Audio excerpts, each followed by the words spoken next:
Ha participado en más de 100 exposiciones colectivas sobre dibujo y pintura a nivel nacional e internacional, Cuba, España, Estados Unidos, Perú. Su obra forma parte del patrimonio cultural de la UNAM, Universidad Autónoma de Coahuila, del Instituto Coahuilense de Pintura y del Museo del Carbón de Sabinas, Coahuila, así como de la Universidad Politécnica de Valencia, España, y actualmente continúa su investigación, dibujo el manifiesto de Jorge Chuey.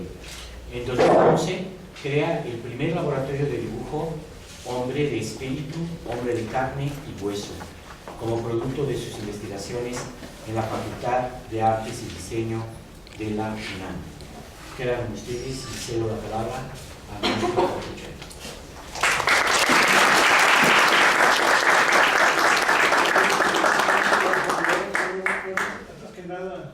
Muchas gracias por su presencia y agradecer de nuevo al maestro Pancho Villaseñor y bueno, Vicente Valdés, que me han invitado por segunda ocasión a este importante coloquio que así me parece una aventura. Pues este hoyo que está aquí está demasiado profundo todavía. Hace un año Vicente Valdés me dice: vas a participar con dibujo. Pero si el dibujo no existe, ¿de qué voy a hablar? Dice: de la magia del dibujo, así de sencillo, me dijo. No sé cuál es la magia del dibujo. Pues. Ahora, de nuevo, me toca hablar, es muy complejo. Hablar del dibujo implica hablar también del profesor de dibujo, de los antiguos Tlacuilos. Bueno, de los antiguos tlacuilos dibujantes, y sobre todo me entró la congoja porque ¿cómo era el profesor de dibujo de ese entonces? ¿O qué enseñaba? ¿O cómo los enseñaba a dibujar? ¿Alguien de aquí sabe? Sí, el área de conocimiento que manejaba el profesor o qué les enseñaba. Bien, otra vez en esta nueva aventura he preparado un ensayo tratando de personificar a ese profesor de dibujo. Pues. No me tardo mucho en leerse y mientras les voy a pasar aquí una peliculita para que se entretengan. Y ya lo del dibujo lo vemos después, ¿no? Es silencio, sonido, dibujo. Etloquenahuaque, Dios dador de vida. Etloquenahuaque, Dios dador de vida.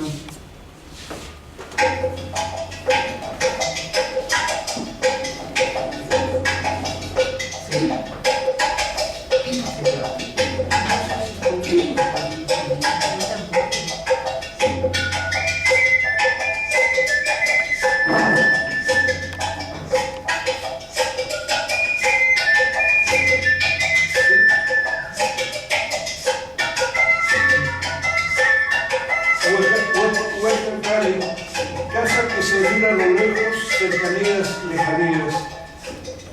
Construcción firme de piedra labrada que profana la obra de Dios y simboliza la acción humana. Observatorio en la cumbre de la montaña, altura y centro. Tloquenahuaque, manifestación y trascendencia del espacio interior. Es ahí la morada del sacerdote que llegó del norte, anacoreta lleno de sabiduría, que sabe venerar el cerca y el junto, de corazón endiosado, dominio de la tinta negra y roja y forjador de cantos, el que sabe conservar el hechizo para embrujar al otro, actitud de quienes pretenden ser auténticos seguidores y renovadores del legendario mundo tolteca. El antiguo Tlamatimime, desde la quinta casa, mira la niebla sacrificial de rojo profundo, bruma que levanta y empieza a gravitar sobre el agua que brota de los manantiales como un gran espejo humeante, habitáculo de dioses y esplendor de hombre que sabe caminar sobre la superficie del agua. Como reflejo espiritual se eleva el espacio rojo, templo mayor de la gran Tenochtitlán, considerado el ombligo del mundo, centro del universo. El lugar donde florece el fruto púrpura, símbolo de sangre del guerrero vencido en la guerra florida, que se ofrece en holocausto al Dios dador de vida para el renacimiento y regeneración de la divina forma humana. Pero acá, del más allá, siervos del Dios Tloquenahuaque, del cerca y del junto, invisible como la noche y impalpable como el viento, ribera de aguas regeneradoras, alejado del esplendor del imperio y del bullicio del hombre, situado en un lugar estratégico, se alza el centro educativo, la casa que resguarda el Calmeca, recinto del arte, templo sacerdotal, la escuela más antigua de la Náhuatl, donde se forjan flor y canto, de los caballeros que se transforman en tlacuilos, los que saben dibujar y cantar la historia en los libros pintados, o labrar la piedra con el cincel de barro que vibra a nivel del viento. Anáhuac, esa gran meseta que significa la balsa que flota en lo más alto de la llanura, que se mece entre los mares de la indiferencia. No me duelen las palabras duras de la gente mala, más tortura mi corazón la indiferencia de la gente que parece buena, más tortura mi corazón. Construido al inicio de los tiempos, entre veredas de agua pura que baja de la montaña para alimentar el manantial de vida, bordeadas por el ahuejote, el árbol sagrado que semeja a la columna, como un ave de plumaje verde jade que desciende y se hunde en la tierra negra y se aferra a las profundidades para sostener el cielo y con sus poderosas raíces gobernar la fortaleza de los jardines flotantes, jardín de los dioses donde dan inicio las leyendas para componer la historia. Camino de agua primordial que alimenta el gran lago de las aguas dulces, símbolo de vida, tan solo separado de la amargura que provoca el agua salobre por un gran manto de flores, de bellas flores que forman el jardín dormido para entrar al paraíso, jardín del tiempo, fuente de historias, el jardín onírico, lugar de los 7 sueños, flores de 1000 colores del jardín de piedra, de aromas que se perciben en el pozo del corazón para regenerar vida y festejar a la muerte, flores que se guardan para venerar a los dioses y se aprovechan como alimento del hombre, de aquel hombre que sabe caminar sobre las aguas. La mirada del Temastiani, el dibujólogo, se integra a lejanías, cercanías, mientras consulta los libros pintados de su biblioteca, cantidad de manuscritos guardados a través del gran vacío, traídos de más allá de los tiempos, más allá de la profecía manifestada en sus sueños, el agüero de amanecer un día en los brazos de un nuevo Dios, de aquellos hombres que se creyeron los dioses de los ojos claros, como decía la profecía.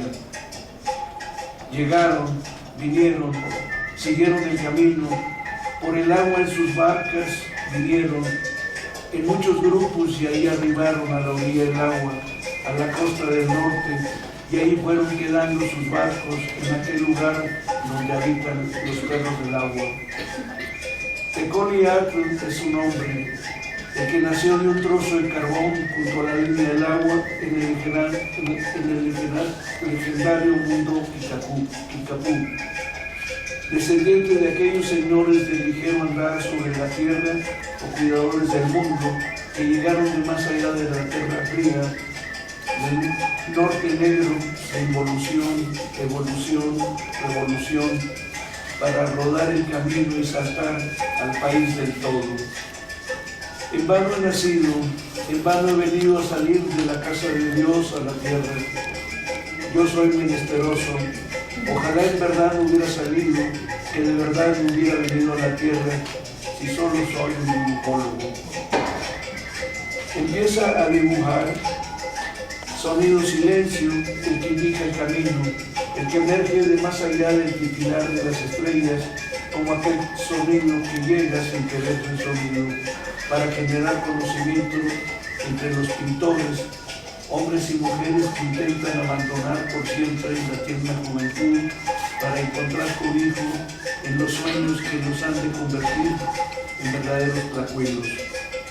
Invitación a la vida para ser grandes toltecas, inmersos en la abstracción de su pensamiento, buscan cómo dañarse en la tinta negra y roja para poder pintar las historias y definir el tiempo, para dejar rastros y huellas del acontecer de la vida, flor y canto.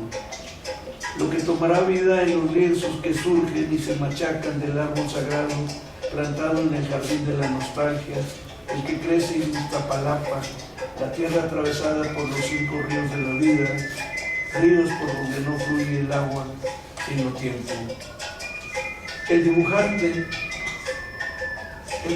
se adueña de la tinta negra y roja, masculino, femenino, artista creador del universo, al que da vida con el agua negra, poesía de la incompletud antes que la copia fiel, sugiere las cosas con el carbón, las dibuja, entonces prepara los pigmentos negro y rojo, los mueve, los tritura y los aplica. El buen dibujante iniciado, Dios en su corazón, diviniza con su corazón a las imágenes, dialoga con su propio corazón. Ejerce el proceso creador y pinta en términos de vacuidad, sencillez y capacidad de sugerencia, y sus imágenes ofrecen una relación única entre lo conocido y lo conocido. Su pensamiento y abstracción lo aplica, lo expande, dibuja el cuerpo, traza los pies, las manos y los rostros, los envuelve en un manto de luz, de sombra y de tiempo, logra una apariencia divina. A este sacerdote también se le reconoce con la antigua voz de chamán, que significa el hombre que sigue el camino y que posee la sabiduría para saber abrir y cerrar la puerta entre dos mundos. Puerta que pivotea, lo mismo que puede entrar o le sirve para salir, sale para afuera y entra para adentro. Sube hacia arriba o baja para abajo en una relación con el todo, en una breve historia del tiempo. Filósofo que sabe dar una explicación del mundo y sabe la respuesta a las cuestiones que subyugan a los seres humanos. El origen y el sentido de la existencia, el papel que juega el hombre en su relación con el universo, de las cosas y de los seres vivos que componen la naturaleza. Con lágrimas de flores de tristeza, con mi cantar se engalana, yo cantor hago memoria de los nobles, los que fueron quebrantados como un tiesto, los que fueron sometidos a la fatiga allá en el lugar de los despojados de su carne. Su filosofía como maestro educador no trata de formar buenos dibujantes, sino de incitar a los jóvenes para que se transformen en buenos seres humanos, en buenos toltecas o simplemente en hombres libres, conscientes de su libertad y obtener la capacidad de expandir el conocimiento que van adquiriendo sobre el cosmos y el misterio de la vida a través del canto de los libros pintados o de la piedra transformada en dioses para ser venerada en espacios urbanos, el todo con la naturaleza. Grande Mastiani, tú te tienes que ir. Más tarde vendrá la etapa del día a tu voluntad, del día todo el día, fin de la sumisión. Mientras tanto, emergencias, resurgencias de libertad de tu pensamiento creador. Al clarear el día, en este tiempo especial, el chamán baja de la montaña, camina deprisa envuelto solo por el silencio, apura sus pasos sobre las antiguas baldosas del recinto sagrado, silencio ultrajado que se convierte en eco sonoro de sabiduría del tiempo que ya se iría. El viejo chamán debía de pasar inadvertido al entrar al Carmeta antes que sus discípulos están por llegar y empieza a preparar la pizarra verde-azul. Pizarra con el color del jade antiguo, que aún no está pulido por el tiempo y que se expande por el espacio en la bruma matinal. Lo mismo que el soplo divino, el verde azul del jade está cargado de conceptos ancestrales y que aún hoy siguen perteneciendo a la región del misterio, de lo desconocido, de lo que es lo inexplicable para el hombre. De ahí surge y emerge el interesante sonido en la educación arcaica de los pueblos anahuacas. Dibujar, bosque en el orden del tiempo de indagar, significa recibir en duplicidad los opuestos, sonido, silencio, silencio, sonido, el eterno retorno como un mandato de los dioses. Al generar conocimiento en la pizarra, el chamán empieza por notar el sonido de los silencios de los 5 elementos y explica: el tlacuilo debe de ser el dueño del 5º elemento, el cosmos. La cifra 5 es esencial, pues extrae su símbolo ser, por una parte, la suma del primer número par y del primer número impar, y por otra, está en el centro de las primeras 9 cifras, porque después le sigue el gran vacío, la nada. Al generar conocimiento de la pizarra, el chamán empieza por anotar el sonido de los silencios, mientras el sacerdote apunta en la pizarra.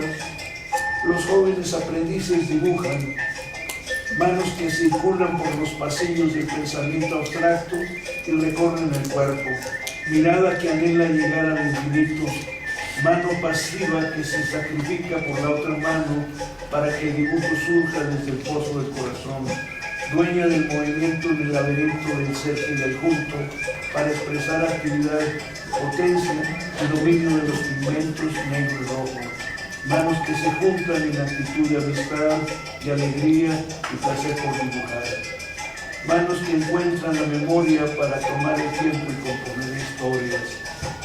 Gesto de la rueda del universo, el oscuro manto lleno de estrellas, sin visos de locura, sin cálculos de demencia, cambiadora de la naturaleza. Mano derecha que vuelve hacia afuera, pulgar e índice que se tocan, la izquierda retorna hacia el dentro con el pulgar y el índice tocando los dedos de la otra mano, o al meñique de esta otra para hechizar y asombrar a los que solo saben mirar. Pero el índice o el medio tocan la punta del pulgar en actitudes de magia, pulso, tiento, tacto, la acción ritual que abre la puerta para ver el embrujo de la sutil poesía que se transforma en magia, manos que saben mirar, que hablan y piensan para saber escuchar al corazón y entrar en movimiento para empezar la danza espiritual del pintor. El agua recorre todo el cuerpo, río de la vida, purificación de espíritu y regeneración del cuerpo. Es el río púrpura del hombre por donde no fluye agua, sino flores y cantos para festejar al tiempo, que se convierte en historias y leyendas de la vida o de la muerte, la eterna compañera, y el conocimiento almacenado en el pozo del corazón. Aire es el espíritu creador que se genera con el viento y el aliento vital, que no se mira ni se toca, pero habitan entre el cielo y la tierra. El buen dibujante debe de aprender a sembrar vientos para cosechar tempestades. Es el hálito de la vida de los seres humanos para alimentar a los dioses olvidados. Fuego es el elemento de la divinidad. Su dimensión es dominar el mundo terrenal, el intermedio y el celestial, es decir, el fuego ordinario, el rayo y el sol. Es el símbolo divino de la naturaleza, es la luz que ilumina el corazón, Dios dador de vida, corazón endiosado. La tierra pertenece a los opuestos, el arriba y el abajo se contemplan, el principio pasivo, el principio activo, el aspecto femenino al aspecto masculino, tomar el exterior y convertirlo en interior, y el interior convertirlo en exterior. El macho es hembra, la hembra es macho. Cuando se aprenda esto, podrán entrar al espacio de la oscuridad y de la luz. Solo así se puede entrar al reino de los dioses para proteger tu corazón en el mundo de las tinieblas. Cosmos, como la creación del mundo, el quinto elemento, eje Zenit Nadir, la relación terrena celestial, héroes y dioses, dioses y hombres que fundan sus creencias en el nacimiento del universo, en el nacimiento del mundo, la aparición del ser fuera de la nada o la aparición súbita del cosmos, que no puede ser objeto de una historia, ya que carece de testigos que están y no están. En la pintura náhuatl originaria, el espacio, la forma, el cuerpo humano y su relación con el cosmos se convierten en la piedra angular de su lenguaje, silencio sonoro, coherencia, cuerpo, mente, corazón, flor y canto a la vida. El viejo chamán continúa impartiendo conocimiento y determina también sobre los tres ejes que dividen al mundo. El norte es el viento que viaja a la derecha del sol, es el país de las llanuras infernales, es la tierra del más acá y del más allá. Los vivos nacen de ella, a ella retornan los muertos y emergen las cenizas del tiempo. Es el país del frío, del hambre, de la aridez y de la noche. El norte es el paso del águila, símbolo de guerra y revolución, y ya que es la tierra para combatir. Es el tiempo del filo de la obsidiana, cuchillo sacrificial que corta las ilusiones de los dioses vencidos. Tezcatlipoca, dios de la muerte, simboliza el cielo y el viento nocturno. El norte es también el país de la luna y de las estrellas, es donde está el negro profundo del ser petrificado, fuego y energía encerrados para convertirse en riqueza de pocos y pobreza de muchos. El sur es el lado que está a la izquierda del sol, al lado de las espinas, el lugar donde emperadores y sacerdotes utilizan espinas de maguey para clavar en las piedras y ofrecer su sangre a favor de los dioses. País del fuego y del gran dios Huitzilopochtli, divinidad del sol de mediodía, tiene por emblema el altar donde se ofrecen los sacrificios, pájaro solar que atraviesa el espacio infinito y gobierna la edad del conejo. Norte y sur se contemplan, demostrados por la presencia en el sur del conejo, emblema lunar, mientras que la luna está localizada en el norte, sino también por el hecho de que el dios de la muerte, Mictlantecuhtli, reside en el sur, mientras que el país de la muerte está situado al norte. Y es que Mictlantecuhtli da la muerte y que el rojo de la sangre sacrificial conduce a la noche. Así como la hoja de obsidiana hundida en el pecho del guerrero vencido se ofrece un holocausto. Para el pensamiento analógico hay un lazo en la oposición, el sur se opone al norte, pero también conduce al séptimo día, el que cae en el norte, dedicado a la devoción y al culto a Quetzalcóatl. Él nace, transcurre y muere al caer en la tarde. El este es el país del nacimiento o del renacimiento del sol y de Venus. Está asociada a todas las manifestaciones del renuevo, al brote del maíz, a la juventud, a las fiestas, a los cantos, al cuerpo y al amor. El este es el lugar donde habita Tlaloc, dios de las lluvias, el cual ha establecido ahí el jardín paradisíaco del misterio. Hecho de agua y verdor, es la casa de las plumas verdes, el domicilio de la edad de la caña verde y el pájaro sagrado, el quetzal, que le da las largas plumas verdes al Quetzalcóatl, que renace bajo este signo en forma de sol naciente tras haberse sacrificado en el oeste. El color del este es en primer lugar el rojo de la sangre nueva y de la fuerza vital, el rojo del sol naciente y de Venus, la estrella matutina. Así pues, los símbolos solar y acuático vegetal se superponen en este signo, pero no hay que olvidar que el simbolismo solar para los nahuas es múltiple en sus expresiones. El sol de mediodía y el sol negro son símbolos de complejas analogías opuestos al sol naciente. El oeste es el país de la tarde, de la vejez, del curso descendiente del sol y del lugar donde va a desaparecer en su casa. Es el lado de las mujeres, el lado del declive, al igual que el sol, Venus, el véspero, desaparece al poniente, que Sacuar se sacrifica ahí para renacer en el levante. Se lo llama el país de las brumas, es la puerta del misterio, de lo no manifestado, el más acá y el más allá, pero las brumas traen aparejada la idea de lluvia y por consiguiente de fecundidad y fertilidad.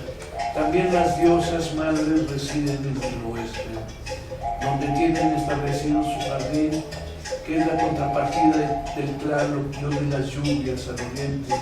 Ahí también reside el dios del maíz, que se manifiesta en el este.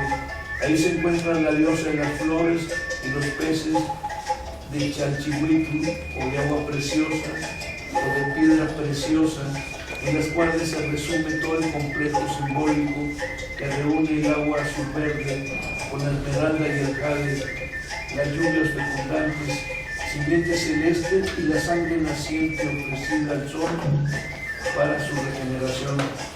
El eje sur-norte simboliza los países trascendentales y sus fuerzas terrenales, sus celestiales, de donde todo procede y donde todo retorna.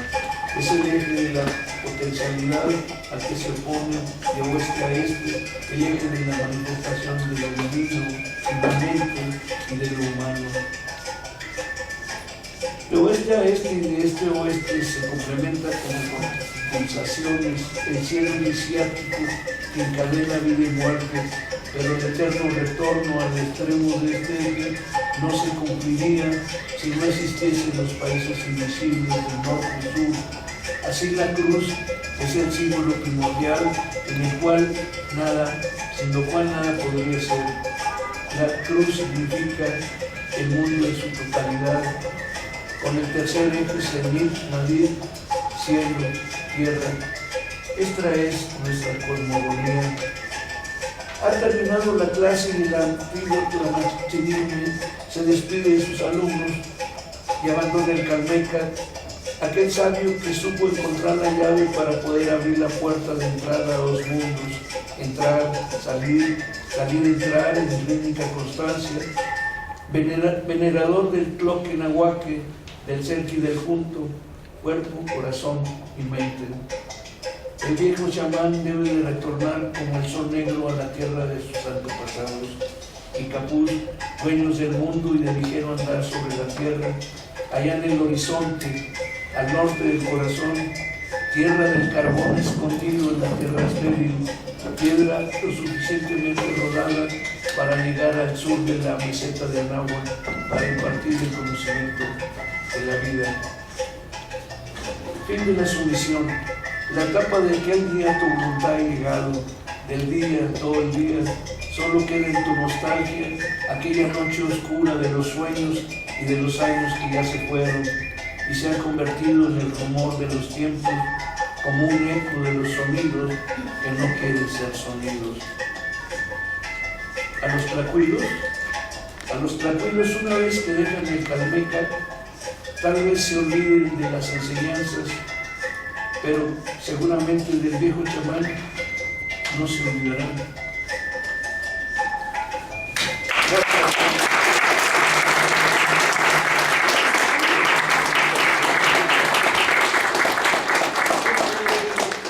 Es muy difícil hablar de dibujo en la época prehispánica, no aparece el concepto de dibujo, pues más es pictórico, es pintura. Y bueno, ¿y ahora qué enseñaba el profesor o el maestro de pintura? No sé. O cómo lo enseñaba, o qué área del conocimiento él tocaba para poder enseñar a dibujar y a pintar. O se valdría de la cultura de las estéticas que actualmente se realizan. ¿Cuál sería su conocimiento? ¿Cómo pintar, cómo dibujar, cómo trazar las líneas? ¿O cómo lograr que del fondo de su corazón sacaran esa línea que luego se dedica a contar historias? No sé, a mí en lo personal me subyuga mucho el arte mexicano, los libros pintados, la pintura, sobre todo su parte escultórica, llena de símbolos, llena de conocimientos, llena de muchas cosas, lleno de vida, pues. Hacían hablar a la piedra a través de los símbolos, a través de cosas que significaban el origen de la vida o el origen del universo, pues. Y sus deidades pues eran la misma naturaleza. No sé, aún todavía, espero que el año que entra me inviten para seguir investigando sobre cómo debió haber sido un maestro en un Calmeca. ¿Y cómo sería el Calmeca? ¿O qué nombre tendría? Igual tenía. No hay vestigios arqueológicos, creo. Pues no, claro, no, obvio. No, hay textos, ¿no? Bueno, aquí tenemos un investigador. Textos que narran. Pero en todos los arqueológicos o muestras físicas de lo que era. No hay. Sí, Sí, el Calmecac de Tenochtitlan está debajo del Centro Cultural España. Ahí pueden entrar gratuitamente, hay recorridos. Ahí están los vestigios. Y están unas almenas de 2 metros en forma de caracol. Entonces, cuando puedan. Es muy reciente, ¿no? Sí, año 2012, pero sí es poco difundido.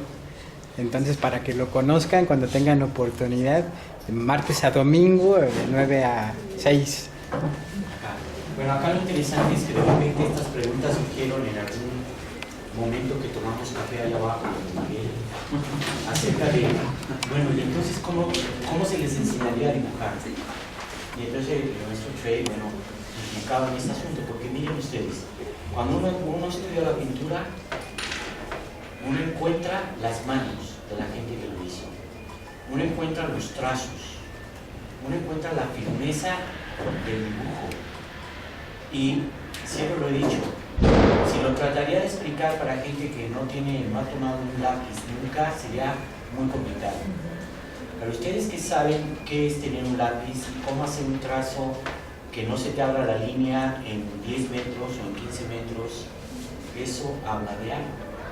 Entonces, aparte de la técnica, ¿no? Si hablamos de pintura, no es lo mismo hablar de los muros que están en el área maya, de lo que está en Tajín, de lo que está en Teotihuacán.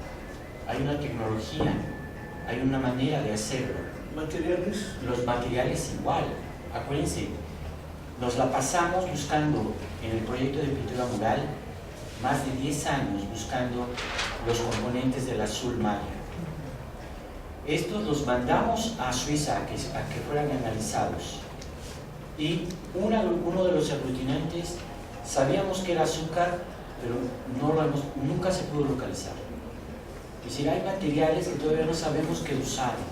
El púrpura, maestro. El púrpura y los procedimientos, el rojo cinabrio, el verde que va más hacia los acrílicos, que Tengo hacia las... entendido que el púrpura lo traen desde el Mediterráneo, de las costas de Israel. Bueno, cuando llega la conquista, pero no, antes. Ah, claro, bueno. Sí, o sea, ha habido una brecha de posibilidades de estudio, que voy a repetir, no es el afán de un arqueólogo, porque el arqueólogo está centrado en hacer un estudio muy concreto, ¿no? Sacar los vestigios, preservarlos. La estructura misma del conocimiento de un arqueólogo hoy mismo es más para reconstruir la parte orgánica, institucional de la sociedad, no tanto estos detalles finos. En un reporte vas a encontrar, en el muro oeste hay pintura, ¿no? Y esta pintura, si acaso, tiene 3 animalitos y 4 seres humanos, y ahí te quedas. Pero, ¿qué estaba pasando en el muro? ¿Cómo fue hecho ese muro? ¿No? ¿Cómo está construido el muro? Entonces te llevas unas sorpresas increíbles. En Teotihuacán convive la técnica al fresco y al seco, una cosa híbrida, nunca usada en Europa, nunca hecha ni siquiera por los italianos. Y aquí convivía. La manera en que entran a los muros en Tajín, por ejemplo, hay quienes entran con el trazo preparatorio, luego fondean, luego viene el maestro que refina el trazo y viene el último color. Y eso lo puedes ver, ¿no? Entonces, toda esta manera de acercarme a los espacios, de cómo preparaban los materiales y todo, hay algunos datos escritos, pero en realidad es un trabajo todavía que no está hecho. Y si a eso le sumamos todo lo que es el simbolismo, todo lo que es la estructura geométrica de este universo, que a mucho tiempo se negó. O sea, para los estudiantes, para los estudios de historia del arte occidental, esto no era posible, porque eso pertenecía a una cultura superior. Y como ellos llegan en el 19 y nos hacen pensar, ¿no?, en este trauma colonialista, que era una cultura antigua y atrasada, ni siquiera lo suponíamos. De tal manera que estos estudios nuevos están abriendo ese asunto, ¿no? Me acuerdo que tuve la fortuna de que me diera clase Heinrich Bergin, el segundo que entró a Palenque, el que descubrió el grifo nominal, ¿no? Huyendo de los nazis, se viene acá y se mete a estudiar eso, ya muy grande, como a los 80 años. Y yo le preguntaba, maestro, esto de que los escalones y que la numerología y todo eso es verdad o no es absoluta. Desde luego que todo eso tiene un significado. Entonces, pero hay que entrar a esa matemática, hay que entrar a ese código, ¿no?, que está ahí, esperándonos. Pero que muchas veces, ¿no?, en la parte ya cuando uno se enfrenta al estudio muy particular de la técnica y de los materiales, pues sí, uno se imagina cómo pudieron haberles enseñado. Porque aparte de otro dato, una misma imagen te la encuentras perfecta en una época y luego 200 años después, o 100 años después. Idéntica. O sea, ¿cómo aprendieron? Eso no era algo ingenuo, no era algo intuitivo solamente, sino había una estructura. Pero pues esa todavía no la tenemos que inventar. Entonces, en las mesas de Don Miguel es un buen momento para hacerlo, porque puede uno volar la imaginación, que finalmente es lo que muchas veces te lleva a descubrir. Entonces, pues yo envidio mucho que vino el maestro dibujante y que yo siempre le he querido un pasaporte para entrar, pero es como complicado. Pero estos ejercicios tienen que ver mucho con eso. Debe haber, si no hay mucha diferencia en cómo dibujaban los antiguos pintores, a como las manos que vieron ustedes ahora, ¿no?, o que están viendo. Sí, porque pensamos en un Bonaparte, pero ¿qué pasa con toda la pintura petroglífica en los muros? Que es extraordinaria. Y además tenían la manera correcta de dibujar sobre el vertical, pues. Nosotros estamos acostumbrados a trabajar sobre horizontal, ¿no? Claro. Por eso los estudiantes dibujamos siempre sobre mesas. La forma más correcta sería cuando ellos pintaban los muros, ¿no?, la manera vertical.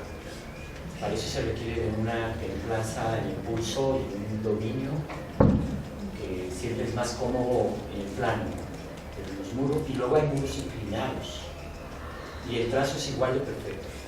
Entonces, ¿cómo? ¿Cuál era el oficio, no? Ese creo que también tenemos que valorar. Quitarnos la idea de esta pseudo-artesanía para convertirlos, como siempre dijimos, en verdaderos artistas. No ponerlos en duda, aunque hacia afuera todavía se llega a poner en duda. Que entren en éxtasis como de aquí del video. Como que está ahí atrás. Sí.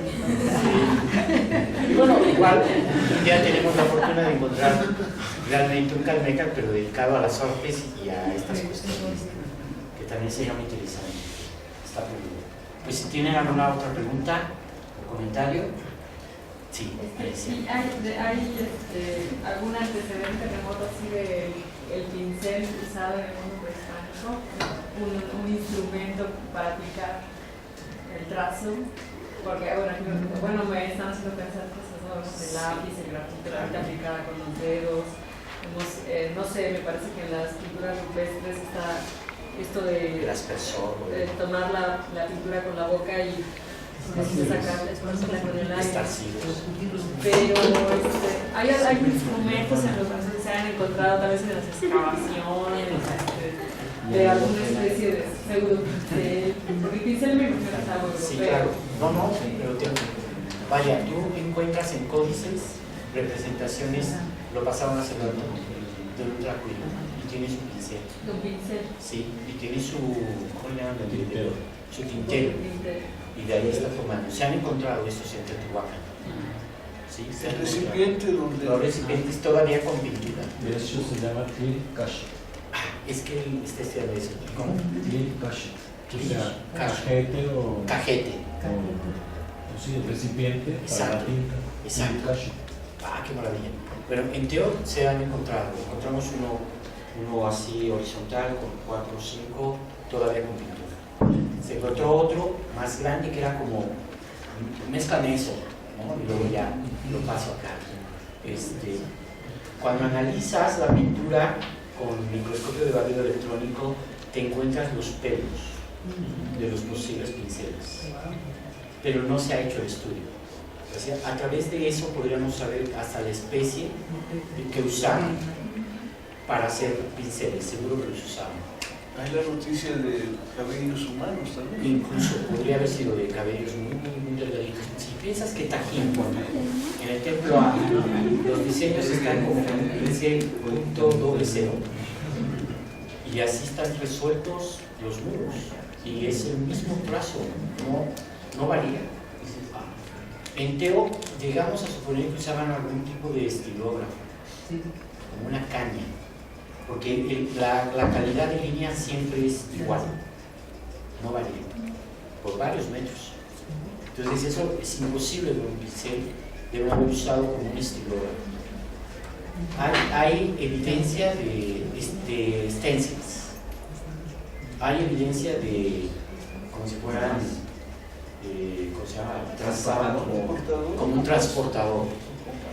Es muy claro porque eso sí se ha encontrado, ahora sí que el ligazo del albañil, ¿no? Eso sí se ha encontrado, la plomada, trazaban así y luego venía el maestro con un trazo ya más firme sobre el cual venía el diseño. Pero eso se quedó, esos estudios que estábamos haciendo pues quedaron ahí porque los que entraban después al proyecto pues no tenían ninguna idea del arte. Entonces se fueron más a la arqueología, más a otro tipo de trabajos reconstructivos, pero toda esta información se quedó como medias, pero sí habría por saber. Entonces, pero no hay algún libro, alguien no se ha sentado alguien a escribir sobre eso, No. todos esos vestidos. Por eso estamos aquí. Te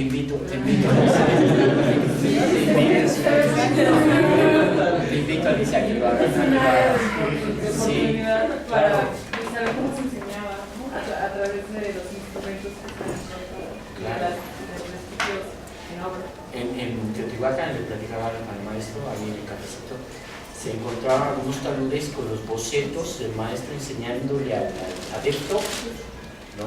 Cómo hacer el trazo, como si fuera un grafiti, como por decir algo. Hay varios de esos, como alguien que le está explicando al albañil cómo hacerlo. En el área maya encontramos correcciones de trazos mal hechos y luego cómo llega el maestro y dice, mira, es que sí, manos zurdas y derechas, dependiendo de cómo se van los trazos. Pero pues más bien, como yo decía hace rato, todos estos estudios debe salir gente pues de artes porque son los que nos preocupamos por eso. Otro especialista no se preocupa tanto por esta parte, solo lo describe. El historiador del arte está muy empeñado en leer lo que significa. El arqueólogo situar el muro donde está, ¿no? El antropólogo da una visión panorámica de la pintura, pero estas partes no están. Yo leía en este libro de arte prehispánico en Mesoamérica, que es de los más, como para enseñanzas de arte prehispánico en general, no recuerdo ahorita el autor, es un norteamericano. Señala que el artista era aquel que nacía en el año 1800 y que esa era como la idea que estaba vinculada a Ahí tenemos un experto tu Vicente vocación, a tu día de nacimiento, no en el año, en el día, a tu fecha de nacimiento, no sé si eso. Bueno, el signo, ¿Es toda tu conferencia? sí, el signo Xochitl sí es el regente de los artistas, o sea, que es nuestro, como decía también, ¿no? Xochipilli, patrono de las artes, Sí, ¿no? correcto. Bueno, pues ahí hay mucho que vamos. Vamos a hacer un pequeño espacio para que nuestro siguiente invitado, Luis, ya tenga todo preparado. Ya que hablan de Xochitl. Ok, vamos a tener 10 minutos, ¿ok? Para que tomen aire.